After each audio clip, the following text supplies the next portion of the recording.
ఢిల్లీలో AP PCC chief YS Sharmila పర్యటిస్తున్నారు. రాహుల్ గాంధీతో వైఎస్ షర్మిల భేటీ అయ్యారు. కర్ణాటక నుంచి రాజ్యసభ సీటు కోరుతున్నారు షర్మిల.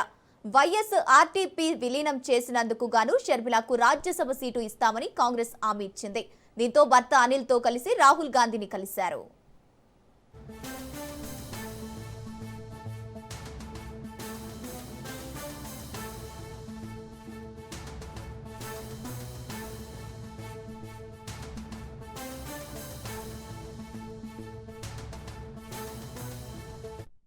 ఢిల్లీలో AP PCC chief YS Sharmila పర్యటిస్తున్నారు. రాహుల్ గాంధీతో వైఎస్ షర్మిల భేటీ అయ్యారు. కర్ణాటక నుంచి రాజ్యసభ సీటు కోరుతున్నారు షర్మిల. వైఎస్ ఆర్టీపీ విలీనం చేసినందుకు గాను షర్మిలకు రాజ్యసభ సీటు ఇస్తామని కాంగ్రెస్ హామీ ఇచ్చింది. దీంతో భర్త అనిల్తో కలిసి రాహుల్ గాంధీని కలిశారు.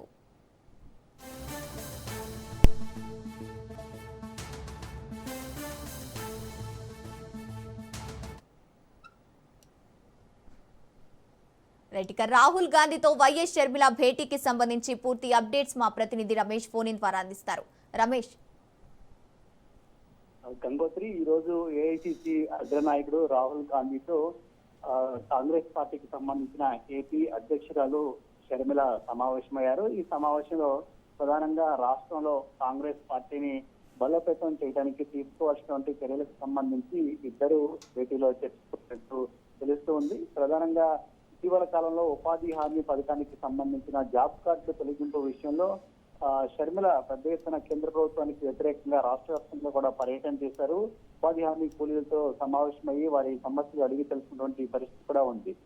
ఇటీవల కాలంలో కాంగ్రెస్ పార్టీ కలిసి కొంత వలసలు కూడా తిరుగుతున్నటువంటి పరిస్థితి కూడా ఉంది. ఈ నేపథ్యంలో రాష్ట్రంలో కాంగ్రెస్ పార్టీని పూర్తి స్థాయిలో బలోపేతం చేసేందుకు తీసుకోవాల్సిన చర్యలపైన ప్రత్యేకంగా దృష్టి పెట్టారు. ఇదిలా ఉంటే షర్మిలకు రాజ్యసభ సీటు ఇచ్చే అవకాశం ఉందని మరో ప్రచారం కూడా పెద్ద ఎత్తున జరుగుతుంది. జూన్ నెలలో కర్ణాటక నుంచి రాజ్యసభ సీటు ఖాళీ అవుతున్నాయి. ఆ రాజ్యసభ సీటులో షర్మిలకు అవకాశం కూడా కల్పించబోతున్నట్లు చర్చ అయితే జరుగుతూ ఉంది. ప్రధానంగా కాంగ్రెస్ పార్టీలో వైఎస్ఆర్ కాంగ్రెస్ అంటే తెలంగాణ వైఎస్ఆర్ కాంగ్రెస్ పార్టీని విలీనం చేసినటువంటి సందర్భంలో షర్మిలకు రాజ్యసభ సీటు ఇస్తామని అప్పటి కాంగ్రెస్ పెద్దలు హామీ ఇచ్చారు. ఆ హామీ మేరకు ఇప్పుడు కర్ణాటకలో ఏదైతే ఖాళీ అవుతుందో రాజ్యసభ సీటు, ఆ రాజ్యసభ సీటు ఇవ్వాల్సిందిగా షర్మిల కూడా కోరుతున్నట్టు తెలుస్తుంది. దీనికి సంబంధించి రాహుల్ గాంధీ ఎలాంటి నిర్ణయం తీసుకుంటారో చూడాల్సి ఉంది. షర్మిల ప్రస్తుతం ఏపీసీసీ ఆంధ్రప్రదేశ్ కాంగ్రెస్ పార్టీ అధ్యక్షురాలుగా ఉన్నప్పటికీ రాజ్యసభ సీటు కూడా ఇస్తే కాంగ్రెస్ పార్టీని మరింత బలోపేతం చేయడానికి అవకాశం ఉంటుందంటూ కూడా షర్మిల భావిస్తున్నట్టు తెలుస్తుంది. ఇదే అంశాన్ని రాహుల్ గాంధీ ముందు కూడా ఉంచినట్టు తెలుస్తుంది. సో ఈ అంశాల నేపథ్యంలో రాహుల్ గాంధీ గానీ అటు కర్ణాటకలో కాంగ్రెస్ ప్రభుత్వం అధికారంలో ఉంది కాబట్టి అక్కడి నుంచి ఎలాంటి సపోర్ట్ వస్తుందో చూడాల్సి ఉంది. Right, thank you Ramesh.